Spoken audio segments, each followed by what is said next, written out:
Welcome to this edition of the Million Dollar Mastermind podcast. This is where we pick the brains of high achievers from all walks of life and get their hard-earned, real-world insights on winning. I'm your host, Larry Weidel. Hey, everyone. We've got an exciting young talent to pick his brains today with, and that is Mike Begg. Hello, Mike. Hi, Larry. Thank you for having me here today. Yeah, serial entrepreneur, best described as a serial entrepreneur, but he's mainly co-founder, chief strategist, chief marketing officer of AMZ Advisors. And the reason why that should interest you is because Mike and his team have generated for them and their clients over $500 million in sales. That's 500 million in sales on Amazon. And so those things don't happen by themselves. And Mike, what we do about the podcast is people listen to things like podcasts like this and books and tapes and stuff because they're looking for wow. They're looking for magic. They're looking for excitement in their lives. And that can't happen unless you actually do something big and unique. And you don't do big and unique things without starting small, starting confused, starting with everybody against you, and starting frustrated and going through navigating some it's just like a war. You know, you're not going to win a war without a whole lot of prep, a whole lot of energy, and a whole lot of things that went wrong, and you figured solutions out on the run. And so the thought process, the thinking behind that, when you win the war, you have big numbers. It shows that you made some good decisions along the way, in addition to working hard. That's what we like to tap into, is your background and how you navigated this thing. And so let's start where you started out. When you were a kid, would you have thought you would see yourself doing what you're doing now? And what was in your mind that you really, as a priority, really wanted to do when you were growing up? I would say no. I never saw myself being an entrepreneur. My family, my parents, they weren't entrepreneurs. My mom's a nurse. My dad worked in a factory. Surprisingly, their parents were entrepreneurs. So I don't know, maybe there was something there that rubbed off on me in a little bit. But I'm from Connecticut originally. The entire area I'm from is a lot of investment banking, a lot of private equity, venture capital, those types of businesses. So I kind of always saw myself going in that direction, working in finance on Wall Street or wherever. And that was really the road that I saw myself on. And, there's been some turns along the way that obviously got me to where I am today. And I'm happy for that. But no, I don't think I ever saw myself as an entrepreneur, as a business owner, as an executive like this, my own company. So it's been quite a unique journey to get to this point. Yeah. And that's an interesting thing.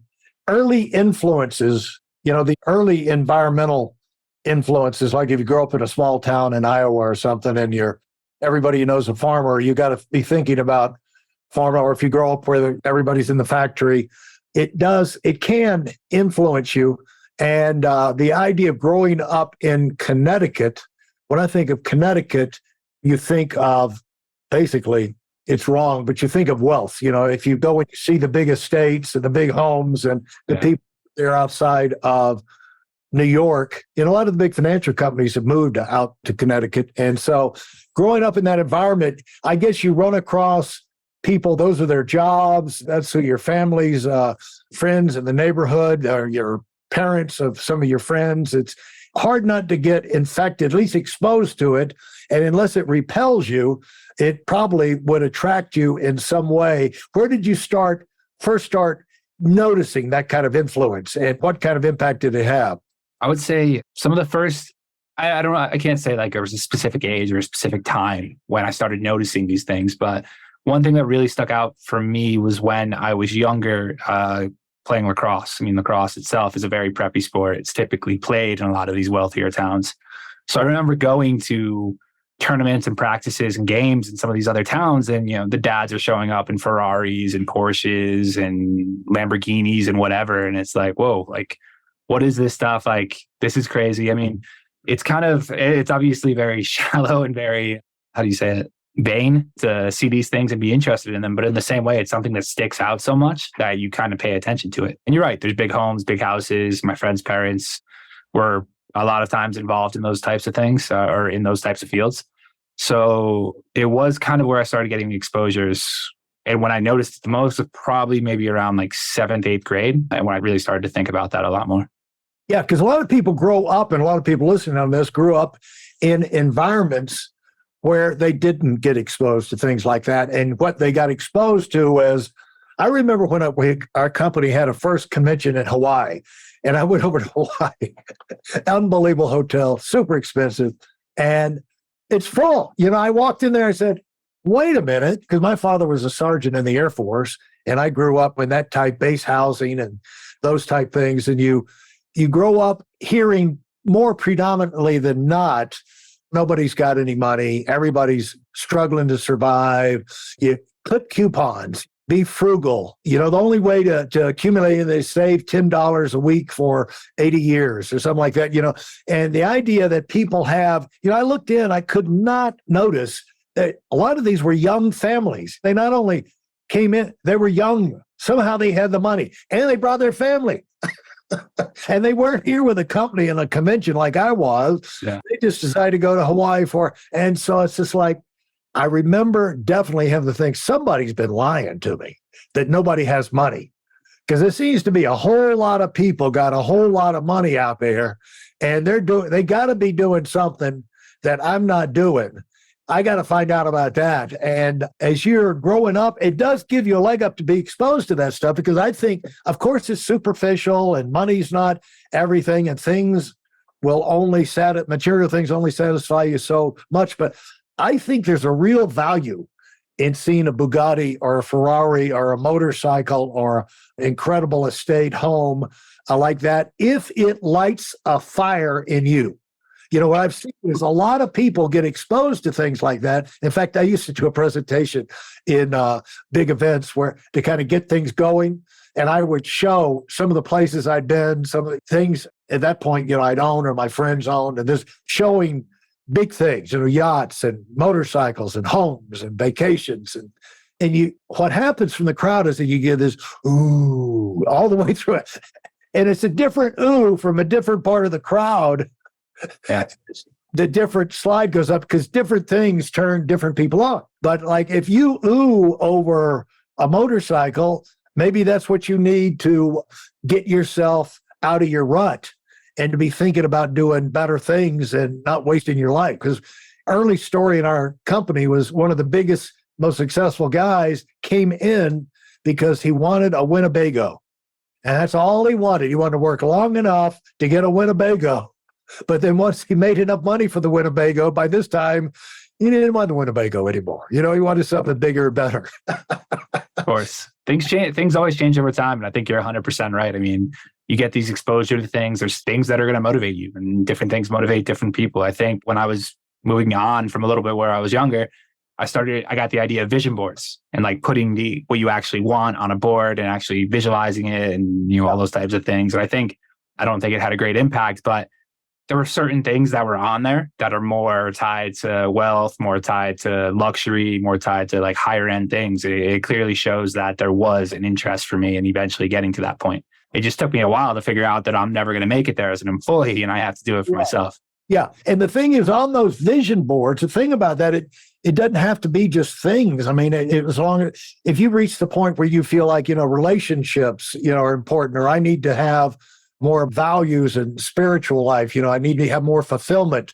You can put things like that up in that's going to satisfy you that you don't have yet, to give yourself a direction. But the idea of having a visual picture can be very, very powerful, because it's the first step to making it real. And then, because if you see it, you're liable to talk about it or think about it or notice that happening around you, and also noticing how people that have those things operate, and you can start picking up ideas. And how old were you when you got your vision board up? That was, I think, during college when I started doing that. So it was definitely past high school, past the growing up years, when I really started to think more about what I wanted. That entire time through high school, through 8th grade and that time, the one thing I was focused on was playing Division I sports. And, I played lacrosse at the Division I level. So I think that was the one thing that I was mainly focused on at that point. I thought it was going to make some difference to me. I guess the main goal that I wanted to get out of it, my dream school was Yale. I grew up 40 minutes from Yale. I trained with their club teams. Like, I was positive I wanted to go to Yale. My grandfather went to Yale. I have like 9 relatives that went to Yale. I was like, oh, this is where I want to go. And I didn't get it. So all that work, it didn't work out. And then I kind of had to start rethinking about, what I wanted, what my goals were, what I wanted to focus on, what I wanted to work towards over time. And what did you, let's just think about your friends, the people you were around. Were you different? Were you thinking of different things, or were you thinking of the same things they were thinking? Get a job, get out, get in a good school. No, that's a tough one. I mean, a lot of my friends, like I said, their families came from finance. They came from other areas where they had money, they had resources and assets that, like some of my, one of my best friends' parents has a manufacturing company that is very good size. So I think a lot of them necessarily weren't thinking about money or thinking about career goals because they always had something that they could fall back on.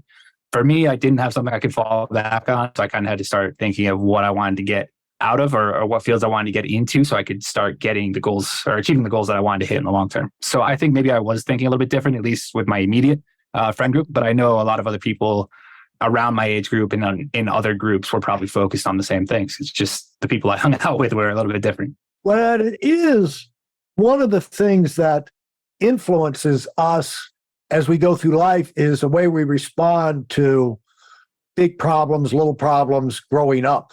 We develop a style, a way of dealing with roadblocks, let's say. And so you run into a major roadblock. You have this dream of going to Yale, which was probably to your benefit that you didn't go to Yale, by the way. I've got lots of stories about that, but about Yale alumni. But I could tell you off camera sometime. So it probably worked to your advantage. But no offense, Yale's a wonderful school. I love Yale. But anyway, the thing how did that impact you? Because, as what happens is we're all going to have major roadblocks and disappointments. And we don't know that, at an early age, but you got to respond. And you had to respond. And what kind of recalibration did you go in your mind? I'm not going to be doing lacrosse. There's no National Lacrosse League, now. And I'm not going to be MVP and Hall of Famer in that. And so I'm not going to be at Yale. So what kind of recalibration did you go? So I think there were 2 things I would say that changed. One being that I had to one being that I naturally let my stubbornness kind of take over and be like, you know what? They think I'm not good enough. I'm going to prove it. I'm going to figure out another way to do it. And it pushed me a lot harder. I mean, I was always good in school, but it pushed me to try even harder in school and continue to prove that I could do these things. And at the same time, I still wanted to play lacrosse. I looked for other options at the Division I level, reached out through a lot of the connections I had, a lot of the coaches that I was connected with, and I was eventually able to go to Stony Brook University, which is literally it's in New York. It's probably 40 minutes, as the crow flies from Yale University. So it was super close. But yeah, I mean, I doubled down. I was like, you know what? Going to Yale doesn't mean that you're a smart person. Working hard means that you're a smart person. And then from there, I just tried to apply myself in another way to kind of get over the disappointment of not getting what I originally was aiming for.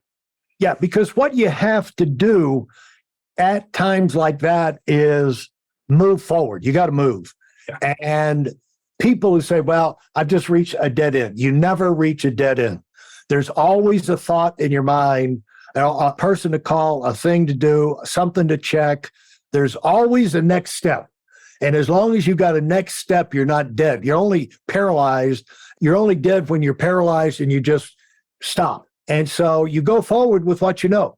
And sometimes that can turn, I hear all the time on this, where people have been blockaded and going where they thought the direction was, where they had most excitement about going. And then they got over here, and without a big block like that, they wouldn't have gone. But then the heavens opened up in another direction.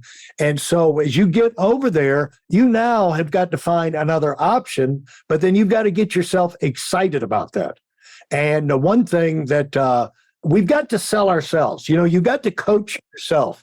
And when I hear there, you coached yourself into saying, wait a minute, all the smart people are not at Yale or at Ivy League or whatever. Yeah. Once it's what you do with what you know that makes a difference. And I think that's a disadvantage for people who go to the elite schools. And you see this in Japan a lot. These kids grow up and they work like 120 hours a week from preschool to get their education. And then when they get their degrees, they get out of college, they're basically worthless drunks for a period of time because they think the world's going to owe them a living. And they're disappointed to find out, no, I got to keep working. And so I really think the people in the Division II have an advantage because we've hired a lot of people out of Division I and Division II. And the Division I people have the credentials and the brains, but they just don't have the hunger that Division II. The great thing about Division II people, graduates, is they know they got to work and they don't mind working. They want to whip somebody's butt. You know what I'm saying? They want to prove it. They want to move up. They're upwardly mobile. They were kept out of Division I on the education, but they're coming. I think that's kind of an advantage. Yeah, I mean, it's kind of the same point that I was making about not getting in DL. It's like, it's like having a chip on your shoulder. It's like, How are you going to take advantage of this and use that to grow as a person, to push yourself to be better? And, from my standpoint, I worked even harder when I was at Stony Brook. We were a top 20 program in the country. We had some of the best players in the country. One of my teammates actually went on to become the player of the year his senior year. So I was with people that were busting their ass every single day. And I think that's one of the things that made me work extremely hard, or taught me to work extremely hard, is by seeing other people around me working so hard and realizing if they can do it, why can't I do it? At the same time, having other sources of motivation outside of yourself is good, but you need to also be able to find the motivation internally to keep pushing. And people being better to me, I could have been like, you know what? They're better. I don't want to try as much. Or you use that as a means to step up and be like, I need to rise to their level to be at the same place. So I think from my standpoint, that's where I kind of learned a lot of my work ethic and putting in the hard work, grinding, getting through everything. And that's paid off in spades throughout my career and throughout my time as an entrepreneur. Thanks for listening to the Million Dollar Mastermind. If you felt there were any valuable takeaways from this episode, please take a minute and leave us a 5-star review. Your feedback is important and really helps us get the word out to a wider audience. Remember, we have a valuable webinar that is absolutely free. Register for it right now at weidelonwinning.com. Thanks for listening.